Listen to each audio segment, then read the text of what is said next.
नमस्कार, आप देख रहे हैं 5 की बात। मैं हूं नगमा। पंजाब के मशहूर गायक और कांग्रेस नेता सिद्धू मूसेवाला की हत्या के बाद आरोपियों ने किस तरह से जश्न मनाया था, ये अब तस्वीरों से साफ है। जो तस्वीरें जारी की गई उसमें ये साफ नजर आ रहा है कि फरार होने के दौरान कार के अंदर क्या हो रहा था। ये तस्वीरें एक बार फिर, ये वीडियो आपके सामने है जिसमें आप देख सकते हैं कि ये तमाम कम उम्र के लड़के, और जिसमें सबसे कम उम्र का लड़का जिसने सबसे ज्यादा गोलियां चलाई सबसे नजदीक से अंकित, वो जो अंकित सिरसा, वो भी यहां मौजूद है। और किस तरह बंदूक लेके ये तमाम अपने हाथ में पिस्तौल लेकर जश्न मना रहे हैं, पोज कर रहे हैं फरार होने के दौरान। यहां पे देखा जा सकता है कि गाड़ी में म्यूजिक चल रहा है, ये तमाम उसके ऊपर डांस कर रहे हैं, ये हंस रहे हैं। एक बड़ी वारदात को अंजाम देने के बाद एक दूसरे के गले में हाथ डाले बैठे हैं, संगीत की धुन पर झूम रहे हैं और हथियारों को लहराते हुए वीडियो बनवा रहे हैं। ये वीडियो जो है वो बहुत ही ज्यादा एक तरह से डराता है, क्योंकि ये साफ है कि किस तरह का वहशीपन है इसमें और किस तरह की प्लानिंग थी मारने के लिए। कम उम्र के लड़के इसमें शामिल थे। ये वहशत इस हत्याकांड का सबसे डरावना पहलू है। इस बीच सिद्धू मूसेवाला के पिता बलकौर सिंह ने यह कहा है कि उनके बेटे की हत्या के लिए पहले ही लोग लगे हुए थे और सरकार ने सुरक्षा वापस लेकर उनका काम आसान कर दिया है। सिद्धू मूसेवाला के पिता ने एक बार फिर एक बयान जारी किया है। ये जो वीडियो सामने आया उसके बाद उनका बयान आया है और उन्होंने ये कहा है कि 68 लोग उसे मारने में लगे हुए थे। ये बयान है एक बेबस पिता का। ये बयान है सिद्धू मूसेवाला के पिता बलकौर सिंह का। उन्होंने कहा है कि 8 बार और मारने की उन्हें कोशिश की गई थी, सिद्धू मूसेवाला को मारने की कोशिश की गई थी। सरकार ने भी कोई कसर नहीं छोड़ी, ये उनका कहना है। वो ये इसलिए कह रहे हैं क्योंकि उनकी हत्या के ठीक पहले उनकी सुरक्षा हटाई गई, जिसको लेकर काफी सवाल उठे, और सुरक्षा जो हटाई गई उसकी जानकारी भी तमाम लोगों को दी गई, तो ये पब्लिक थी, ये जो इंफॉर्मेशन है। बलकौर सिंह ये कहते हैं कि गैंगस्टर पंजाब में एक समानांतर सरकार चला रहे हैं। इसमें नौजवान लोग मारे जा रहे हैं, मिद्दू खेड़ा का बदला लिया गया है और कल कोई सिद्धू के लिए बदला लेगा, लेकिन हमारा घर तबाह हो गया। तो ये एक बड़ी त्रासदी है और इसमें जो ये वहशीपन है वो सबसे ज्यादा डरावना है। एक कलाकार की मौत है, परिवार तबाह हो गया है, हत्या के आरोपी जश्न मना रहे हैं। सबसे डरावना यह है कि इसमें हत्यारे कुछ ऐसे हैं जिन्होंने पहले कभी हत्या की नहीं। सबसे कम उम्र का जो हत्यारा है वो 19 साल का है। ये पहला अपराध है और उसके बाद उसकी खुशी, संगीत पर झूमना और बिल्कुल ये एहसास नहीं कि कुछ उसने गलत भी किया है, ये सबसे ज्यादा डरावना है। हत्या के तार दूर दूर तक फैले रहे। हमारे सहयोगी मुकेश सिंह सेंगर बता रहे हैं इन आरोपियों के हौसले और वहशत की कहानी। सिद्धू मूसेवाला हत्याकांड में दिल्ली पुलिस के हाथ कुछ वीडियोस लगे हैं। इन वीडियोस में दिख रहा है कि कैसे सिद्धू मूसेवाला की हत्या के बाद 5 आरोपी एक कार में सवार होकर निकलते हैं और पंजाबी गाने पर वो थिरक रहे हैं, बेखौफ होकर हथियारों की नुमाइश कर रहे हैं। ये वीडियोस आरोपियों ने अपने इंस्टाग्राम अकाउंट पर पोस्ट किए थे, लेकिन बाद में पुलिस के डर से अपने अकाउंट को डिलीट कर दिया। लेकिन दिल्ली पुलिस ने अंकित और सचिन भिवानी के मोबाइल से ये वीडियोस बरामद किए हैं। पुलिस के मुताबिक कार में कुल 5 लोग बैठे हैं, जिनमें ड्राइविंग सीट पर कपिल बैठा है, उसके बगल में नीली शर्ट पहने जो शूटर प्रियव्रत फौजी है वो बैठा हुआ है, जिसके हाथ में 2 पिस्टल हैं। उसके ठीक पीछे वाली सीट पर हम बात करें तो पीछे वाली सीट पर बीचों बीच 19 साल का अंकित बैठा हुआ है, जो इस मॉड्यूल का सबसे कम उम्र का शूटर है और उसने अपने दोनों हाथों से फायरिंग की थी और सिद्धू मूसेवाला को अकेले 6 गोलियां मारी थी। उसके बगल में नीली टी शर्ट में सचिन भिवानी बैठा हुआ है, जिसने शूटरों की मदद की थी और उनको छिपने में काफ़ी हेल्प की थी, लॉजिस्टिक सपोर्ट मुहैया कराया था। उसके बगल में अगर हम बात करें जो अंकित है उसके बगल में नीली सफ़ेद टी शर्ट में दीपक मुंडी बैठा हुआ है जो फिलहाल फरार है। तो इनमें से 4 लोग पकड़े गए हैं जबकि दीपक मुंडी फरार है। इस वीडियो की लोकेशन क्या है इसकी अभी जांच की जा रही है। जो आरोपी हैं उनसे पूछताछ चल रही है, लेकिन ये वीडियो दिखाता है कि किस तरह से आरोपी हत्या के बाद भी बेखौफ थे और वो लगातार इस तरह के वीडियोस बनाकर सोशल मीडिया पर पोस्ट कर रहे थे ताकि जो दूसरे गैंग हैं उनमें खौफ पैदा किया जाए और तमाम जो यूथ क्रिमिनल हैं उनमें उनका नाम हो।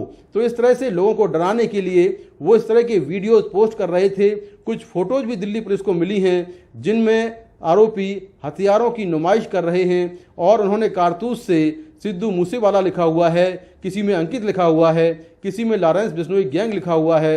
इस तरह से फोटोज में भी हथियारों की वो नुमाइश कर रहे हैं। तो कार का ये वीडियो वायरल है और जिस तरह से कार में बेखौफ होकर बदमाश जा रहे हैं उससे ऐसा लगता है कि हत्या के बाद भी उनके मन में पुलिस का कोई डर नहीं था और वो लगातार लोकेशन बदलते रहे। उन्होंने करीब 35 लोकेशन बदली, जिसके बाद दिल्ली पुलिस ने अलग अलग जगहों से कई शूटर गिरफ्तार किए, जिसमें अंकित अभी पकड़ा गया है जो कि दिल्ली के कश्मीरी गेट बस अड्डे से पकड़ा गया है और उसके साथ में सचिन भिवानी भी पकड़ा गया है। और इस वक्त हमारे साथ जुड़ रहे हैं रणदीप सिंह। रणदीप सिंह सिद्धू मूसेवाला के करीबी दोस्त रहे हैं, उनको अच्छी तरह से जानते हैं। बहुत धन्यवाद आपका रणदीप जी, आपने हमें समय दिया है। मैं जानती हूं कि आपके लिए ये बहुत ही मुश्किल वक्त है और बहुत भावुक पल होगा, क्योंकि अब दोबारा से उन तमाम लोगों के ये चेहरे सामने आए जो लोग पकड़े जा रहे हैं, और खास करके वो वीडियो जो हम अभी देख रहे थे जिसमें हत्या के बाद का ये वीडियो है, गाड़ी के अंदर ये तमाम लोग मौजूद हैं। उनमें ये दिखता है कि बिल्कुल भी न किसी तरह का खौफ है। उसमें सबसे कम उम्र का शूटर जो सिर्फ 19 साल का है, दोनों हाथों से वो फायरिंग करता है। इन तमाम लोगों के चेहरे अब आप लोगों के सामने हैं। आपकी प्रतिक्रिया क्या रही इसे देखकर? क्या ये कौन लोग हैं? क्या दुश्मनी हो सकती थी इनकी? 19 साल के एक लड़के की, ये गैंग के पार्ट हैं, लेकिन उनके पिताजी जो हैं सिद्धू मूसेवाला के, उन्होंने भी फिर से ये बयान जारी करके कहा है कि सरकार ने भी कोई कसर नहीं छोड़ी, इतनी बार कोशिश की गई थी हमले की। गुड इवनिंग मैम, मेरा नाम रणदीप है। शुभदीप के साथ मेरा रिश्ता कॉलेज टाइम से है। हम काफी करीब थे। उनको पर्सनली जिस हद तक मैं जानता था वो ऐसा कोई क्रिमिनल इंटेंट या उस तरह का वो एकदम व्यक्ति नहीं था। अगर वो ऐसा होता तो सबसे पहले वो अपनी सुरक्षा का इंतजाम करता, वो कहीं और फॉरेन कंट्री में जहीं पे जाकर वो अपने आप को ठहर लेता। जो आप लॉ एंड ऑर्डर की बात कर रहे हो, पंजाब का स्थिति आप देख ही सकते हो। पिछले 10 महीने में 5 स्टेट के डीजीपी बदल चुके हैं। इसका कोई कारण तो होगा कि वहीं स्टेबिलिटी नहीं आ रही ब्यूरोक्रेसी में। Something might be triggered behind even certain state agencies behind the scenes are working to एक आवाज को दबाने के लिए, उसको बंद करने के लिए सभी बातें हैं, सभी एंगल्स को अगर उसकी निष्पक्ष तरीके से जांच हो, सच सामने आए लोगों के पास, यही हमारी चाहने अभी जो ये वीडियो सामने आया रणदीप जी, वो आप क्या कहता है ये वीडियो? आप क्या लगा आपको इसे देखकर? जो भी पंजाब का बाशिंदा है, जो यहाँ का वासी है, सभी इस तरह का वीडियो देखकर एक बार तो खौफ आता है कि अगर एक इतना बड़ा सेलिब्रिटी हाई प्रोफाइल है जो ग्लोबल लेवल पर जाना जाता है, अगर वो सुरक्षित नहीं है तो हम आम जनमानस जो आम सड़कों पर है, आम कोई बिजनेस करने वाला, वो कैसे अपने आप को सुरक्षित फील कर सकेगा? यहाँ पे जिस सरकार पर तो सीधे सीधे सवाल होते हैं इन सभी बातों के। इसका जवाब जो नई सरकार है, ये जो बदलाव की बात कर रही है, उसको एड्रेस करना चाहिए सभी इश्यूज को। जी जी, ये तो आप जो कह रहे हैं, आपने लॉ एंड ऑर्डर की बात की और आपने कहा कुछ तो है जिसकी वजह से ये थम नहीं रही है लॉ एंड ऑर्डर की स्थिति, ब्यूरोक्रेसी। अभी एक खबर आई है, मैं आपके साथ ये खबर साझा करना चाहती हूँ कि खबर ये है कि पंजाब डीजीपी जो हैं गौरव यादव, वो अब कह रहे हैं, उन्होंने चार्ज लिया है, तो वो कह रहे हैं कि वो इस चीज़ के बिल्कुल उसको अपने नेतृत्व में वो काम करेंगे और वो कह रहे हैं कि वो खरर जाएंगे और वो इंटरोगेट करेंगे लॉरेंस बिश्नोई गैंग जो है उसको। तो इसमें वो पुलिस स्टेशंस की भी छानबीन की बात कर रहे हैं। तो इसमें काफ़ी सक्रियता अब दिख रही है, क्योंकि सिद्धू मूसेवाला के पिताजी जो हैं बलकौर जी, उन्होंने ये कहा भी कि सरकार ने कोई कसर नहीं छोड़ी थी, यानी हमले इतने हुए, सिक्योरिटी हटाई गई। मैं रिगार्डिंग इसके मैं ये कहना चाहता हूँ, अगर यही एक्टिविटी यू कैन से इतनी एक्टिव हो रही है पुलिस, अगर वो पहले होती जो उसकी सिक्योरिटी को वापस लिया है बाय नेम, उसके जो सिक्योरिटी गार्ड थे जब मैं उसके साथ इलेक्शंस में था, वो काफी कॉन्फिडेंट आदमी थे, वो उसको वापस बुलाना और फिर उसको पब्लिकली नशर करना सभी इंफॉर्मेशन को, वो मंशा क्या हो सकती है इसके बीच में? पिछले जब से वो कनाडा से वापस आया यहाँ पे, स्लोली जिस भी आदमी के साथ उसका कोई कंफ्लिक्ट होता था, कोई भी छोटा बहुत, वो उसके यू कैन से उसके एक तरह से दुश्मन बनते चले गए, वो साथ में जुड़ते गए। अगर इतना हाईली यू कैन से थ्रेट वाला व्यक्ति, उसकी सिक्योरिटी आप ऐसे वापस ले रहे हो और उसको पब्लिकली नशर कर रहे हो, तो ये तो बिल्कुल चिंता का विषय है। अगर यही एक्टिविटी जो पंजाब पुलिस अभी दिखा रही है वो पहले दिखाती तो हो सकता हमारा दोस्त आज हमारे बीच में होता। जी बिल्कुल, आप सही कह रहे हैं कि इस समय अगर सक्रियता रहती, लेकिन उसके बावजूद जैसा कि उनके पिताजी ने कहा, बलकौर सिंह ने, कि एक बदला उन्होंने नाम लिया कि उसका बदला लिया गया है सिद्धू मूसेवाला की हत्या करके, तो ये क्या मामला है? क्यों? हाँ, जो मैम कल मिद्दू खेड़ा का नाम लिया कि क्या कि सॉफ्ट टारगेट होते हैं, उनको जो एलिमिनेट करके नाम बड़ा हो जाता है, लेकिन जो इसके पर्दे के पीछे जो आदमी you can say they are working for all this things, उन पर तो कोई आंच नहीं आती। आम घरों के आम लड़के जो अपनी मेहनत के बलबूते पे कुछ भी क्या पंजाब के युवा के साथ क्या चल रहा है? जो हमने देखा, जैसे 19 साल का ये लड़का है अंकित सिरसा, 19 साल का है, दोनों हाथों से उसने गोलियां चलाई, उसके बाद आप गाड़ी का वीडियो देख रहे हैं कि किस तरह से खुशी है उनके अंदर और वो संगीत पे झूम रहे हैं। अब तो ये पूरी की पूरी जी काफी वल्नरेबल माइंड होता है जो 19-20 साल के व्यक्ति का होता है, उसको अगर कोई आगे अपना कैरियर, जब कुछ भी तरह की कोई दिशा नहीं दिख रही, तो वो इजीली इन बातों में आ जाएगा। वो रैंडम उससे ट्रिगर पुल करवाते हैं। जो आदमी पीछे बैठे हैं, चाहे वो कोई सियासतदान है, चाहे कोई बड़ा गैंगस्टर है जो सभी इनको रन कर रहे हैं, उन पर नकेल अगर कसी जाती है, एक जो ऑर्गेनाइज स्ट्रक्चर बन चुका है जो काफी से एंटायर नॉर्थ इंडिया को कवर करते हैं, जो पर्टिकुलर जो ग्रुप का आप नाम ले रहे हो, तो अगर इन को पहले से ही नकेल कसा जाता है, देन ऐसा हमें ऐसी तो ये जो वैशीपन या दरिंदगी दिखी कि जब हत्या के ऊपर जश्न मनाया जा रहा है, ये इस समय क्या दिखाता है? पंजाब में ये बहुत बड़ी एक चिंता है युवाओं में। वहां पे यूथ में जिस दिन सिद्धू का 29 को उसका कत्ल हुआ है, मैं नहीं मानता कि अगर किसी घर में आंसू ना बहे हो, कि व्यक्ति ने सोग ना मनाया हो, वो इसी बात का है कि सबने अपने आप को इनसिक्योर फील किया उस दिन, कि अगर इतना बड़ा हाई प्रोफाइल आदमी सुरक्षित नहीं है, उसको रैंडमली कोई आकर शूट कर भाग जाएंगे, तो क्या क्या जाहिर होता है? तो certainly there is a hopelessness among the youth in the Punjab. तो ये तो काफी चिंता का विषय है, इस पर सोचना होगा कि अभी for example Sangrur by election हुए हैं, 3 महीने पहले की सरकार को साइड पे कर दिया, लोगों में गुस्सा ही जार हो रहा है। सिद्धू के जो साथी है Sangrur by election, Mansa district के एडजॉइनिंग है संगरूर, उसका डायरेक्टली इफेक्ट हुआ है।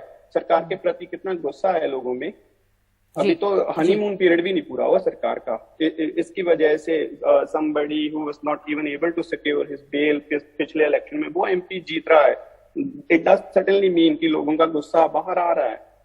होपलेसनेस तो यूथ में है, सभी को ऐसा है कि by any how they can जहां से बाहर तो आप कह रहे हैं जी बिल्कुल, आप कह रहे हैं एक तो लॉ एंड ऑर्डर की ये नाकामी तो है ही, लेकिन सुरक्षा जिस तरह से हटाई गई वो एक बहुत बड़ी चूक रही है। जिनके पिता एक बार फिर से सवाल उठा रहे हैं कि उन्होंने कहा ये बात कि सरकार ने कोई कसर नहीं छोड़ी है। धन्यवाद आपका हमसे बात करने के लिए। इस वक्त हम अपने दर्शकों को एक ताज़ा जानकारी भी दे रहे हैं कि इस मामले में जो पंजाब के डीजीपी हैं गौरव यादव, उन्होंने कहा है कि वो अब चार्ज लेने के बाद इस मामले का वो नेतृत्व कर रहे हैं और वो इंटरोगेट करने के लिए खरर भी जाएंगे और वहां पर वो लॉरेंस बिश्नोई गैंग में से पूछताछ भी करेंगे।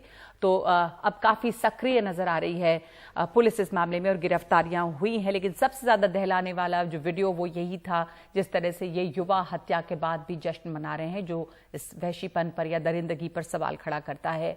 इस वक्त हम एक ब्रेक ले रहे हैं। ब्रेक के बाद दिल्ली के मुख्यमंत्री अरविंद केजरीवाल ने केंद्र सरकार पर आरोप लगाते हुए कहा, मनीष सिसोदिया को गिरफ्तारी की अब चल रही है तैयारी।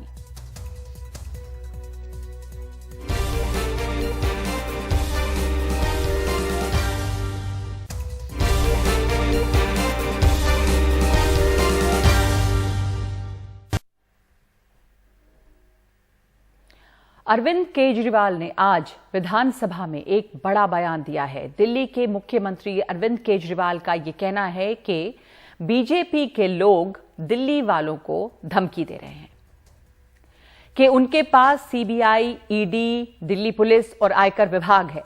उनका कहना है कि वो मनीष सिसोदिया को भी गिरफ्तार करेंगे। अगस्त के अंत तक हो सकती है सिसोदिया की गिरफ्तारी, ये केजरीवाल ने ऐलान कर दिया है और आज लोगों के सामने वो आए हैं। उनका ये बयान आया है। उन्होंने कहा है कि अपनी एजेंसियों से दिल्ली को डरा रही है केंद्र सरकार और अगस्त के अंत तक हो सकती है सिसोदिया की गिरफ्तारी। लोग धमकी दे रहे हैं कि अगस्त के अंत तक मनीष सिसोदिया को ये गिरफ्तार करेंगे।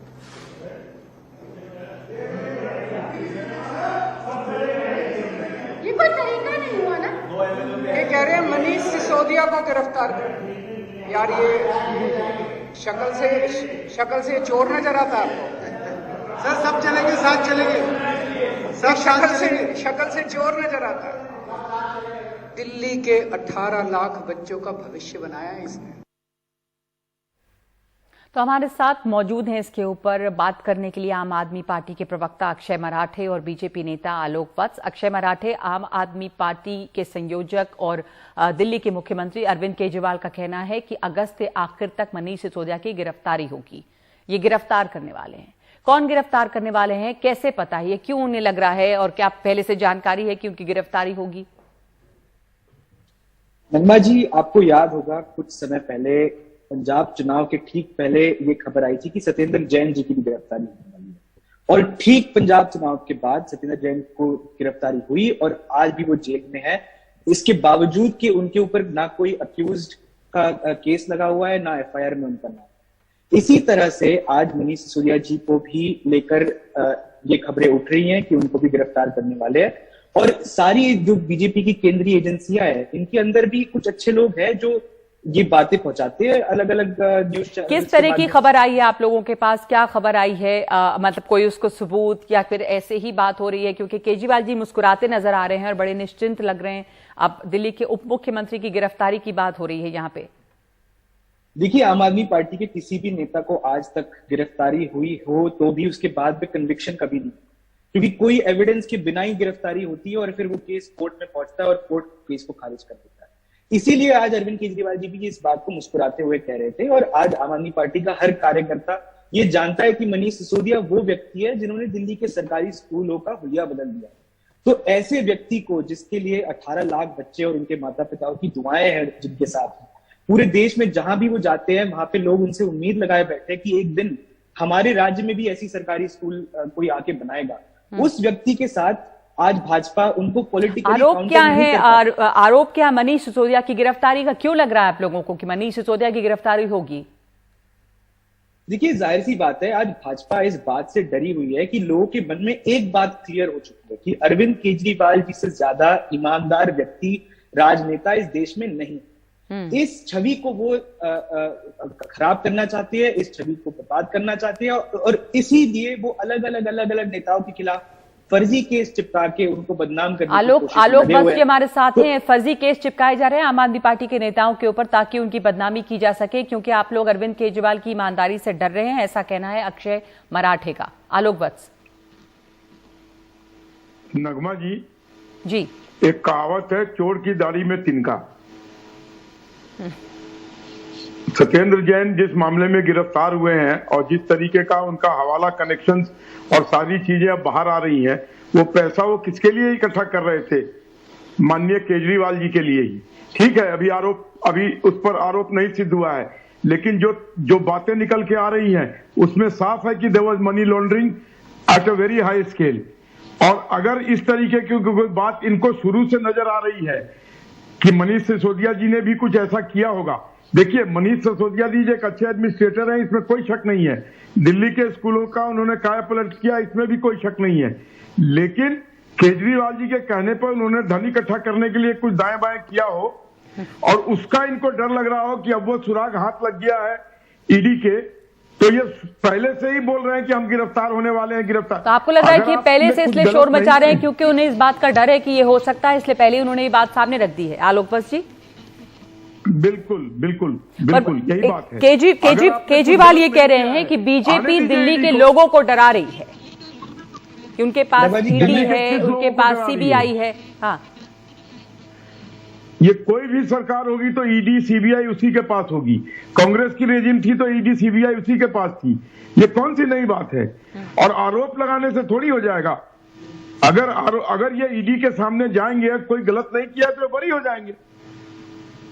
लेकिन अभी तक तो ऐसी बात है नहीं। ईडी सीबीआई सरकार के पास होती है, यानी कि वो इंडिपेंडेंट बॉडी की तरह फंक्शन नहीं करती थी और अभी भी नहीं कर रही है, ये आप कह रहे हैं? देखिए, ऑटोनोमस बॉडी है, लेकिन सेंट्रल गवर्नमेंट है तो लोग उस पर उंगली उठा देते हैं क्या जी ये इसका गलत इस्तेमाल कर रहे हैं। आप लोग दिल्ली वालों को डरा रहे हैं, ये आरोप है अरविंद केजरीवाल का। कौन सा दिल्ली वाले ने आपके टीवी चैनल पे आके कहा कि मुझे धमकाया जा रहा है?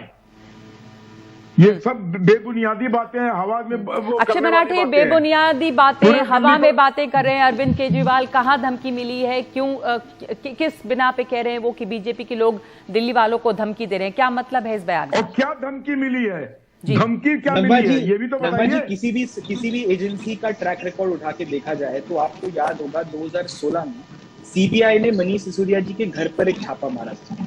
अलग अलग एजेंसियों ने अलग अलग समय पे अलग अलग मंत्रियों पे छापे मारे। आज तक एक भी केंद्रीय जांच एजेंसी ने एक भी मंत्री या नेता के खिलाफ कोई भी केस कोर्ट में क्यों आज तक प्रूव नहीं हो पाया? इसका मतलब ये तो दर्शाता है ना कि ये केंद्रीय जांच एजेंसियां केवल डराने धमकाने की एक टूल बन चुकी है भाजपा के हाथ। अगर इनके पास कोई सबूत होते, अब 8 साल हो गए इनकी सरकार को, आम आदमी पार्टी को 7 साल हो गए, आज तक एक भी नेता के खिलाफ ये केस प्रूव नहीं कर पाए, तो इसका तो मतलब साफ है कि इनके पास कोई सबूत कभी होते ही नहीं है। ये बस मुंह उठा के चले आते हैं क्योंकि इनको पता है कि इनके पास सारी ताकत है, सारा धन है। इसीलिए आज अरविंद केजरीवाल जी ने ये बोला कि दिल्ली के लोगों के पास उनका बेटा अरविंद केजरीवाल है, चाहे भाजपा के पास जितनी ताकत हो, लेकिन दिल्ली के लोगों के साथ उनका अरविंद केजरीवाल जो। पर ये कह रहे हैं कि दिल्ली के लोगों को क्या खतरा है, क्या धमकी दी गई है? मनीष सिसोदिया की गिरफ्तारी की बात वो कर रहे हैं, पर दिल्ली के लोगों ने तो आके क्या कोई शिकायत की है मुख्यमंत्री से? मैं आपको छोटा सा उदाहरण दे देता हूँ। सत्येंद्र जैन जी वो इंसान है जिनकी मोहल्ला क्लिनिकों में आज तक दिल्ली के करोड़ों लोगों ने जांच मुफ्त में करवाई है, इलाज मुफ्त में करवाया। अगर सत्येंद्र जैन जी को काम रोकने के लिए उनको जेल में डाला जाता है तो इसका नुकसान किसको है? सत्येंद्र जैन जी को या दिल्ली की जनता को? तो अगर सत्येंद्र जैन, मनीष सिसोदिया जी को डराया धमकाया जाता है तो ये किसको डराने की कोशिश हो रही है? उनका व्यक्तिगत क्या है इसमें? क्या उनके पास कोई डिस्प्रोपोर्शनेट लग रहा है कि आप कह रहे हैं कि इस बात का अंदेशा है कि मनीष सिसोदिया के ऊपर भी कार्रवाई होगी जिस तरह से सत्येंद्र जैन पे कार्रवाई हुई, इसलिए मुख्यमंत्री ने इस डर को आज सामने रखा है, लोगों के सामने रखा है, अपनी पार्टी के सामने रखा है। अक्षय मराठे, ये आप लोगों को अंदेशा बना हुआ है कि कार्रवाई होती रहेगी आपके नेताओं के? बिल्कुल, हमें ये पता चला है कि क्योंकि सत्येंद्र जैन जी को और ज्यादा दिन तक वो जेल के अंदर नहीं रख पा रहे हैं, इसीलिए अब वो अगला निशाना ढूंढ रहे हैं और उनको लग रहा है कि मनीष सिसोदिया जी अरविंद केजरीवाल जी के करीबी है तो उनके ऊपर हाथ उठा के देख लेते हैं क्या होता है। लेकिन इसीलिए आज अरविंद केजरीवाल जी ने बड़े हंसते हुए ये बात कही कि हमें किसी बात का डर नहीं है, वो जेल में जाए। उन्होंने तो हमारे सारे कार्यकर्ताओं को भी संदेशा दे दिया कि आप जेल जाने के लिए तैयार रहिएगा, कोई डर नहीं है जेल जाने में। लेकिन हम भाजपा से डरने वाले लोग नहीं है। हमारी एक ही पार्टी है पूरे देश में जो भाजपा के डराने से धमकाने से आज तक टूटी नहीं है। चाहे जितने हमारे विधायकों को इन्होंने रिश्वत का ऑफर दिया हो, उन्होंने रिकॉर्डिंग करके जनता के सामने रखी, आज वो आम आदमी पार्टी भाजपा के सामने खड़ी है। इसीलिए ये उनके इस तरह का जो दुरुपयोग हो रहा है जांच एजेंसी। ठीक, आलोक भट्ट साहब की आखिरी प्रतिक्रिया, उन्होंने बात कही, आपके ऊपर तरह के आरोप लगाए हैं कि आप लोग लगातार डरा रहे हैं, धमका रहे हैं, तोड़ने की कोशिश कर रहे हैं, पर ये लोग जेल जाने से डरेंगे नहीं। इनकी 3 बातों का मैं जवाब दे रहा हूं। जी हाँ। इन्होंने अभी कहा कि दिल्ली वालों को धमका रहे हैं। कौन से दिल्ली वाले हैं जिनको धमकाया गया है? उन्होंने कहा कि चूंकि आप उनके नेताओं को उनके ऊपर कार्रवाई कर रहे हैं तो इसलिए लोगों को तकलीफ हो रही है। सत्येंद्र जैन को आपने काम नहीं करने दिया, मनीष सिसोदिया को काम नहीं करने दे रहे हैं। एक मिनट नगमा जी, इन्होंने कहा दिल्ली वालों को धमका रहे हैं। कौन से दिल्ली वालों को धमका रहे हैं और क्या धमकी दी है उनको? दोनों बातें में से कोई भी बात सामने खुलकर नहीं आई है। हम कह दें कि हम क्या धमका रहे हैं, बातें कहने को आप कुछ भी कह दीजिए। दूसरी बात इन्होंने कहा कि सत्येंद्र जी के जाने से लोग मेडिकल सुविधाओं से वंचित हो गए हैं। तो मुझे एक चीज बताइए, मिनिस्टर काम करता है या सिस्टम काम करता है? कल को अगर नरेंद्र मोदी जी विदेश जाते हैं तो क्या हिंदुस्तान की सिस्टम बैठ जाती है? The system work not the man. इसका मतलब इनके सिस्टम में खामी है। सिस्टम काम करता है, मिनिस्टर नहीं, और सिस्टम है ये शख्स के ऊपर नहीं होता है। और तीसरी चीज जो ये कह रहे हैं कि आज तक आम आदमी पार्टी नहीं टूटी है, हम क्यों तोड़ेंगे इनको? इनका आरोप है कि आप कोशिश कर रहे हैं, इनका आरोप है कि आप इनके नेताओं के ऊपर कार्रवाई कर रहे हैं। बहरहाल इस चर्चा को यहीं पे रोकूंगी मैं। आलोक वत्स, ये आम आदमी पार्टी के मुखिया अरविंद केजरीवाल का आरोप है कि अंदेशा बना हुआ है कि अब मनीष सिसोदिया जो दिल्ली के उप मुख्यमंत्री हैं उनके ऊपर भी कार्रवाई होगी और अगस्त के आखिर में उनकी गिरफ्तारी हो सकती है। यानी किस तरह की खबरें आ रही हैं, जिस तरह सत्येंद्र जैन की गिरफ्तारी हुई है तो मनीष सिसोदिया के ऊपर भी कार्रवाई हो सकती है। अक्षय मराठे और आलोक वत्स, आपका धन्यवाद इस चर्चा में शामिल होने के लिए। इस वक्त एक ब्रेक ले रहे हैं हम और आगे देखेंगे ट्विटर ने भारत सरकार पर क्यों किया है मुकदमा।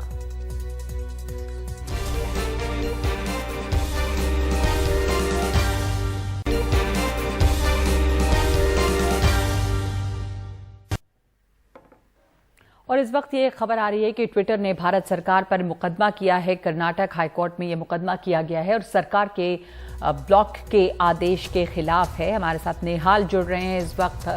नेहाल किदवई, इस पर और क्या जानकारी है? क्या ऑर्डर था सरकार का जिसके खिलाफ ट्विटर ने ये मुकदमा किया है? देखिए, ट्विटर का ये कहना है कि जो फार्मर प्रोटेस्ट हुआ था, किसानों का जो प्रोटेस्ट हुआ था और साथ ही साथ कोविड-19 को लेकर के मिसमैनेजमेंट को लेकर के बहुत सारे कंटेंट्स है ट्विटर पे, उनको हटाया जाए, ऐसा केंद्र सरकार चाहती है। इसके खिलाफ ट्विटर ने कर्नाटक हाईकोर्ट का दरवाजा खटखटाया है। इस पे यहाँ पर एक अर्जी याचिका दायर की गई है जिस पर कब सुनवाई होगी ये अभी तय नहीं हुआ है। अभी रजिस्ट्रार के ऑफिस में ये याचिका पहुंची है।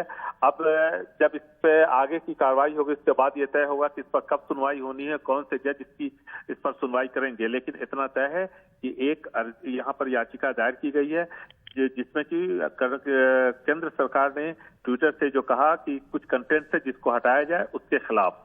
तो अब देखना है कि जब तारीख तय होती है किस तरह से इस पर सुनवाई होती है और आगे क्या रास्ता इस पर अपनाया जाता है। जी, तो ये बोलने की आज़ादी के अधिकार का उल्लंघन है, ये कहना है ट्विटर का। धन्यवाद आपका नेहाल। ट्विटर ने भारत सरकार के खिलाफ मुकदमा दर्ज किया है जो कि कर्नाटक हाई कोर्ट में दर्ज किया गया है। और जी टीवी के एक न्यूज एंकर रोहित रंजन को मंगलवार को नोएडा पुलिस ने हिरासत में ले लिया है। राहुल गांधी को लेकर फेक न्यूज चलाने के आरोप में यह कार्रवाई की गई है। लेकिन इसके पहले दो राज्यों की पुलिस में एक अजब टकराव दिखाई दिया। रोहित रंजन के खिलाफ एक मामला छत्तीसगढ़ में दर्ज किया गया है। इसी को लेकर छत्तीसगढ़ पुलिस सुबह उन्हें गिरफ्तार करने के लिए पहुंची। रोहित रंजन ने सीएम योगी और पुलिस अफसरों को टैग करते हुए ट्वीट किया। तब तक वहां पे गाजियाबाद पुलिस पहुंच गई। दोनों राज्यों की पुलिस में जोरदार बहस और धक्का मुक्की तक दिख रही है। तो ये गाजियाबाद की पुलिस जो है वो उन्हें बचा रही है, उन्हें गाड़ी में लेकर निकल गई वहां से। बाद में जानकारी आई कि जी न्यूज की शिकायत पर नोएडा पुलिस ने उन्हें हिरासत में लिया है। छत्तीसगढ़ पुलिस जी न्यूज के एंकर रोहित रंजन को गिरफ्तार करने आई थी, लेकिन वहां पर उत्तर प्रदेश पुलिस से उनका टकराव हो गया और ये लोग रोहित रंजन को गिरफ्तार नहीं कर पाए हैं। इस मुद्दे पर बात करने के लिए मेरे साथ हैं रायपुर पुलिस के डीएसपी उद्यन बिहार जी, उनसे बात करते हैं। आप गिरफ्तार करने आए थे रोहित रंजन को, क्या कुछ हुआ? हम लोगों ने हमारे यहाँ रायपुर में सिविल लाइन थाने में केस दर्ज हुआ है रोहित रंजन एवं अन्य के खिलाफ, जिस पर से हमारे सीजीएम द्वारा, वहाँ पर रायपुर में सीजीएम है, उनके द्वारा जो है कोर्ट के द्वारा गिरफ्तारी वारंट जारी किया गया था। गिरफ्तारी वारंट के पालन में हम सभी लोग एक टीम के तौर पर यहाँ पर आए हुए थे। सुबह 6 बजे हमारी टीम जब वहाँ पहुँची तो उनके द्वारा जो है हमें कोऑपरेट ना करते हुए गार्ड वार्ड और अन्य लोगों के द्वारा पुलिस को बुला लिया गया। वहाँ की लोकल पुलिस को, इंदिरापुरम पुलिस पड़ती है, कनीवली चौकी है, वहाँ के पुलिस को बुला दिया गया और अपने को ले जाने नहीं दिया गया। हमने उनको अपना आईडी कार्ड दिखाया, अपना गिरफ्तारी वारंट भी उनको दिखाया, किंतु वो इसी बात पे रीड थे कि आपने पुलिस थाने को इंटीमेट नहीं किया।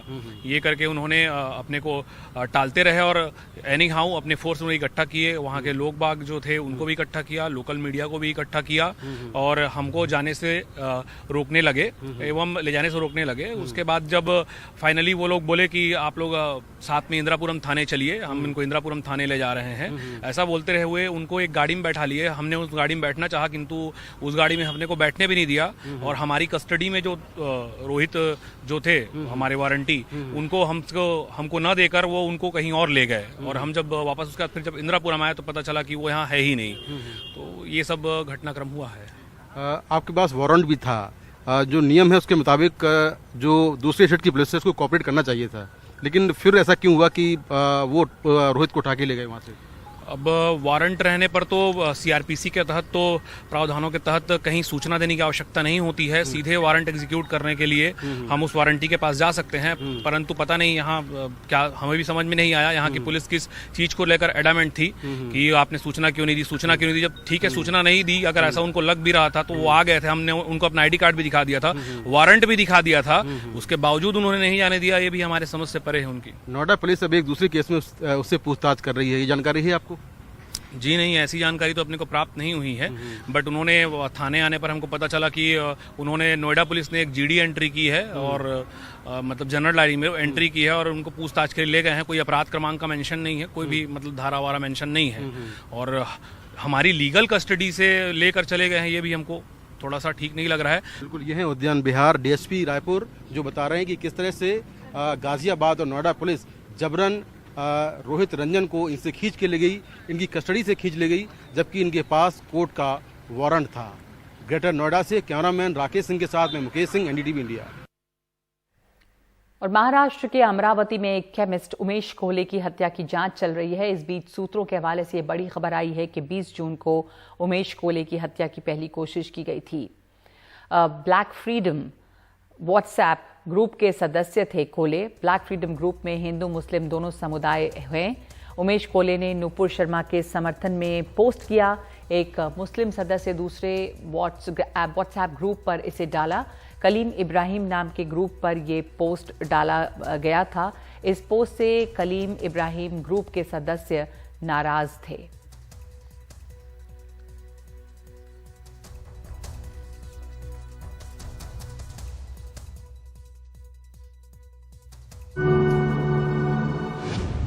वो सदस्य जो है वो हमारे पहले तो बिजनेस टर्म्स थे। डॉक्टर यूसुफ जी, डॉक्टर का तो ऐसा था, यूसुफ जी का ऐसा था कि वो भी भैया के अच्छे दोस्त भी थे।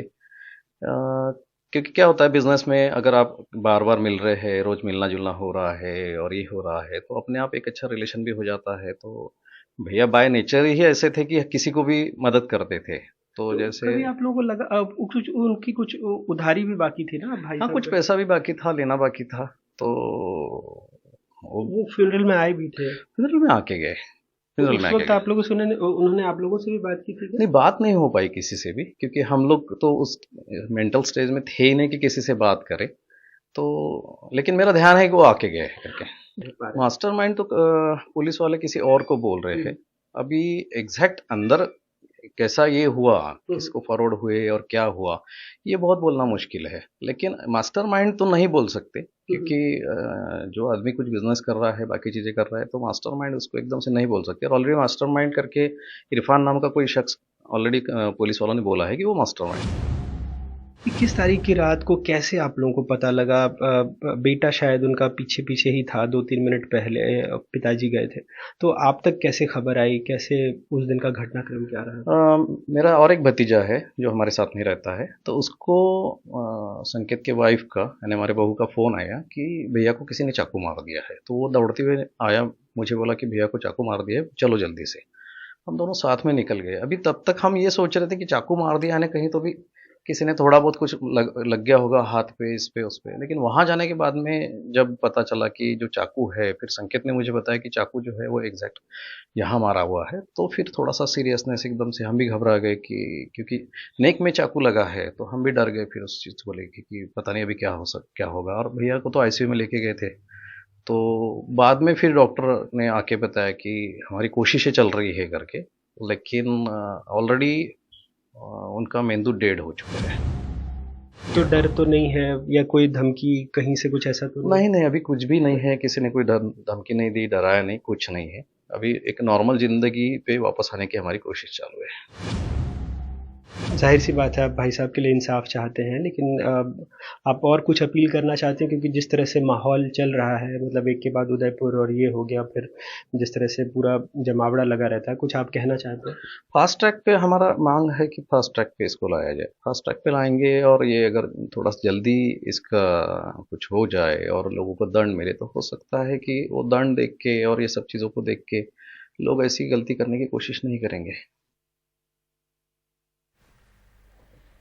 और एक और खबर जो कि उत्तर प्रदेश के संभल से आई है और जो हैरान करती है, एक होटल मालिक को धार्मिक भावनाएं आहत करने के इल्जाम में गिरफ्तार किया गया है। किस तरह उन्होंने धार्मिक भावनाओं को आहत किया, ये पहले समझ लीजिए। आरोप यह है कि वो मांस को देवी देवताओं की तस्वीरों वाले एक अखबार में लपेटकर बेच रहा था। इस पर हिंदू संगठन का गुस्सा भड़क उठा। पुलिस का कहना है कि जब तफ्तीश के वास्ते 2 पुलिस वाले होटल गए तो होटल मालिक तालिब ने उन पर चाकू से हमला कर दिया। तालिब पर जानलेवा हमले का भी मामला दर्ज किया गया है। उसके परिवार वालों का कहना है कि एक रद्दी वाले से उन्होंने अखबार लिए थे जिसमें ये तस्वीरें थीं और उनका इरादा किसी की धार्मिक भावनाओं को ठेस पहुंचाने का नहीं था। उन्होंने इरादतन ये नहीं किया।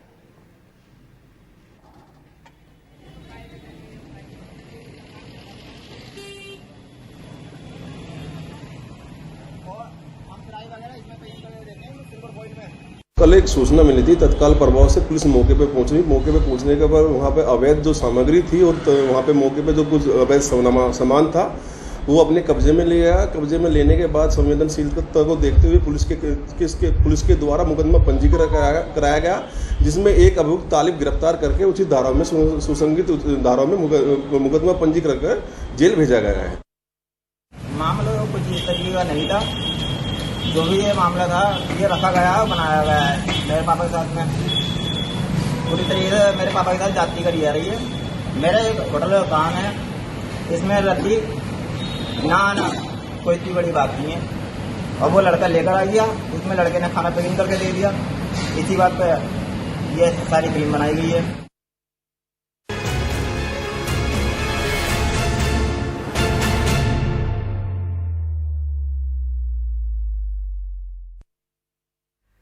मुंबई में बारिश होती है तो अक्सर आफत आ जाती है। मुंबई में कल शाम से तेज बारिश जारी है और लगातार बारिश की वजह से कई इलाकों में पानी भर गया है। अंधेरी, सायन, डोंबिवली समेत मुंबई से सटे नवी मुंबई ठाणे में कई जगह पानी भरा है, जिससे लोगों को अच्छी खासी परेशानी हो रही है। और ये हर साल की कहानी है। यहाँ पे बारिश का येलो अलर्ट है, लेकिन लगातार बारिश की वजह से इसके बदलने की संभावना है। आज दिन भर यहाँ पे भारी बारिश की संभावना बताई गई है। शाम 4:10 पे हाई टाइड आई। 7 और 8 जुलाई को मुंबई और उसके सटे ठाणे, नवी मुंबई, पालघर में भी भारी बारिश होने की खबर है।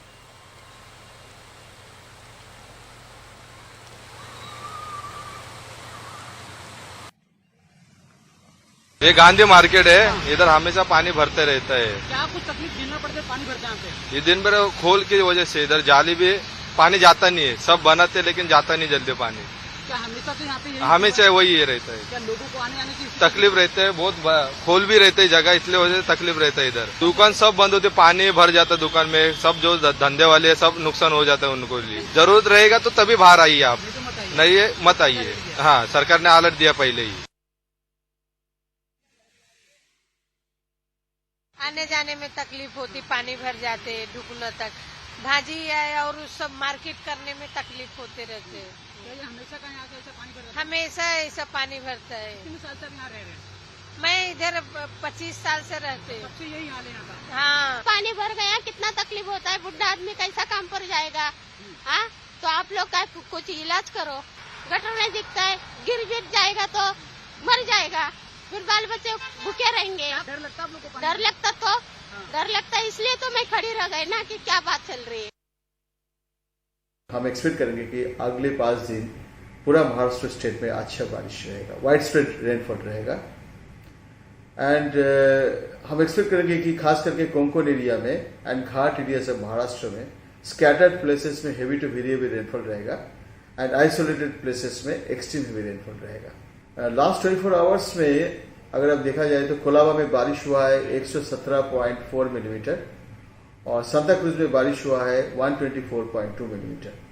हम एक्सपेक्ट करेंगे कि मुंबई में ऐसे रेनफॉल जारी रहेगा एंड हमने मुंबई में ऐसे तो अगले 5 दिन इंक्लूडिंग टुडे हमने ऑरेंज अलर्ट में रखा हुआ है, बट हम लोग निगरानी रखे हुए हैं, इसको हम अपग्रेड भी करेंगे फर्दर।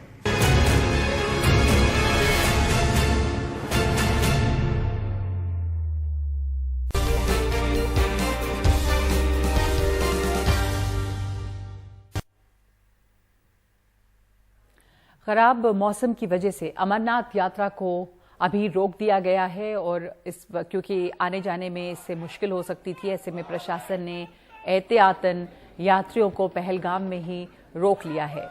किसी भी यात्री को पहलगाम के रास्ते जहां पे बेस कैंप होता है वहां से आगे नहीं जाने दिया जा रहा है क्योंकि मौसम खराब हो गया है। इसके जाने के 2 रास्ते हैं, एक रास्ता पहलगाम से भी जाता है, दूसरा रास्ता बालकोट से जाता है और इस समय यहाँ पे पहलगाम में काफी भीड़ है यात्रियों की और यात्रा पर अभी रोक लगा दी गई है।